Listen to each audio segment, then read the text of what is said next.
Okay, in this part we'll discuss about the blood coagulation or else simply blood clotting. So what is blood clotting? It is a mechanism involved to prevent the loss of blood from the animal body when it is injured. So it is a mechanism involved to prevent the loss of blood, to prevent the loss of blood. If the blood coagulation process is not occurred in animals, the animals lost their total blood when they injured. For example, this is one of our body part. For example, hand. Here, the veins are located superficially. Whatever vein or artery, if the blood vessel is injured, the blood flows out.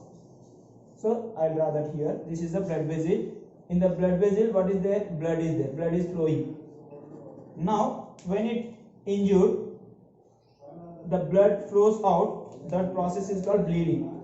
So this is called bleeding. The bleeding has to be stopped as soon as fast. Otherwise, that organism lost the total blood and that leads to the death of the animal.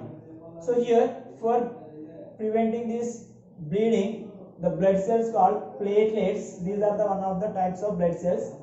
Platelets helpful for blood coagulation purpose. How means the platelets also called thrombocytes, also called thrombocytes. These platelets, during the time of injury, when the blood is flowing out, at the time these platelets release an enzyme called thrombokinase. Thrombokinase. This is the enzyme. This enzyme is released by platelets. Platelets release this enzyme. This enzyme converts the substance present in a blood called prothrombin into thrombin. That means this thrombokinase enzyme, which is released by the platelets, converts this prothrombin into thrombin. The prothrombin is already present in the blood. This is one of the clotting factors. There are 13 clotting factors are there in a blood. This is the prothrombin, which is clotting factor number 2. Okay. Now this thrombin goes and acts on another substance called fibrinogen.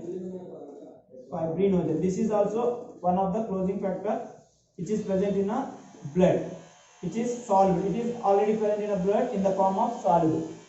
Soluble fibrinogen is converted into fibrin. So the thrombin acts on fibrinogen and converts that fibrinogen into fibrin. The fibrinogen is a soluble substance. It is converted into fibrin, which is insoluble. So fibrin is an insoluble fiber. See, this is the fibrinogen which is present in the soluble form, which is dissolved already in the blood. When it converted into fibrin by the thrombin, then this fibrin will be formed.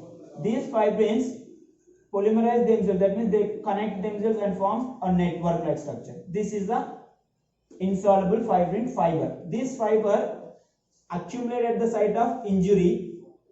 Now the blood cells struck in these fibers. This process is called clotting. So the blood cells entangle there.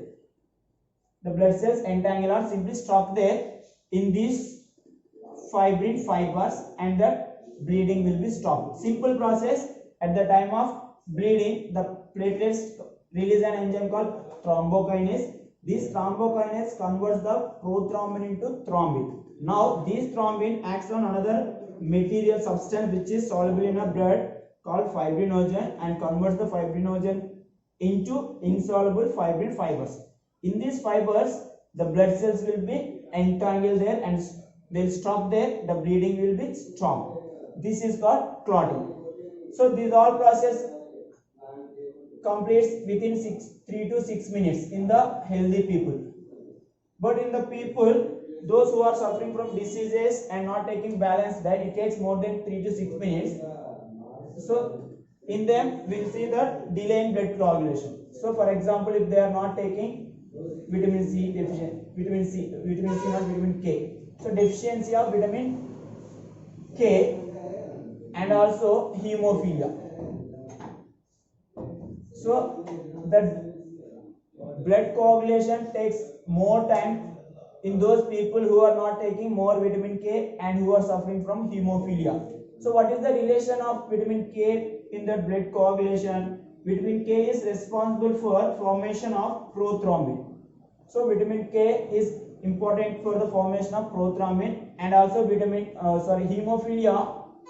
It is a disorder, the inherited disorder. That means from the parents it transferred to the offsprings.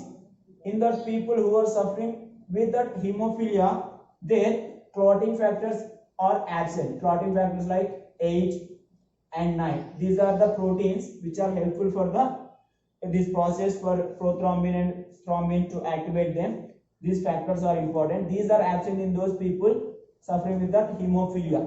So it generally will see that the people who marry with the close relatives in them and their husbands get the hemophilia.